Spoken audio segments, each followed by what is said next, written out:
नमस्कार दोस्तों। अमेरिका के एक बहुत ही सफल उद्योगपति एसबी फुलर का जन्म बहुत ही गरीबी में हुआ था, लेकिन अपनी मां के दिए गए प्रोत्साहन और शिक्षा के बल पर उन्होंने आगे चलकर जीवन में ढेर सारा पैसा, नाम और शोहरत कमाई और कई बड़ी बड़ी कंपनियां भी खड़ी की। वे अपनी मां की कही बात कभी नहीं भूले कि हम गरीब जरूर हैं, लेकिन ईश्वर की वजह से नहीं। इस एक बात को ध्यान में रख फुलर ने अपने अदृश्य तिलिस्म की पीएमए ताकत को आवाज लगाई और वे बन गए एक बहुत बड़े उद्योगपति। उन्होंने अपने काम की शुरुआत शिकागो में साबुन बेचने से की।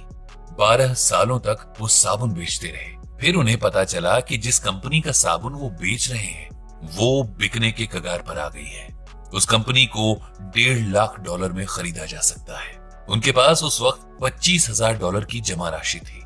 उन्होंने सौदा तय कर लिया कि बाकी की रकम यानी $1,25,000 आगे आने वाले 10 दिनों में वो चुका देंगे। इन 12 सालों में फुलर ने कुछ अच्छे व्यापारियों से दोस्ती कर ली थी। वे उन सब के पास पैसे मांगने गए। लोगों ने पैसे दिए भी, लेकिन 9 दिन के बाद भी फुलर के पास सिर्फ $1,15,000 थे। अभी भी $10,000 की कमी थी। किए गए सौदे के मुताबिक अगर फुलर 10 दिनों में $1,25,000 नहीं ला पाते तो जमा किए गए $25,000 से भी हाथ धो बैठते। वो एक करो या मरो की स्थिति में थे। या तो वो एक कंपनी के मालिक बनते या अपना सब कुछ खो देते। उन्होंने भगवान से प्रार्थना की और दिशा निर्देश मांगा।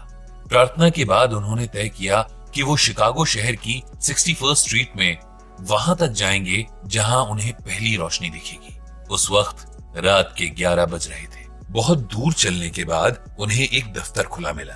उस दफ्तर के मालिक से फुलर की हल्की फुल्की जान पहचान थी। फुलर ने उनसे पूछा, क्या आप $1,000 कमाना चाहते हैं? मालिक ने कहा, क्यों नहीं।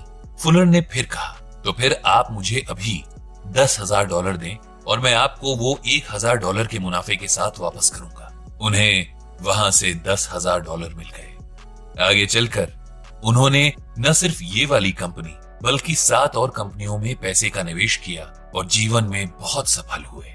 फुलर ने अपने तिलिस्म की पीएमए ताकत का इस्तेमाल किया।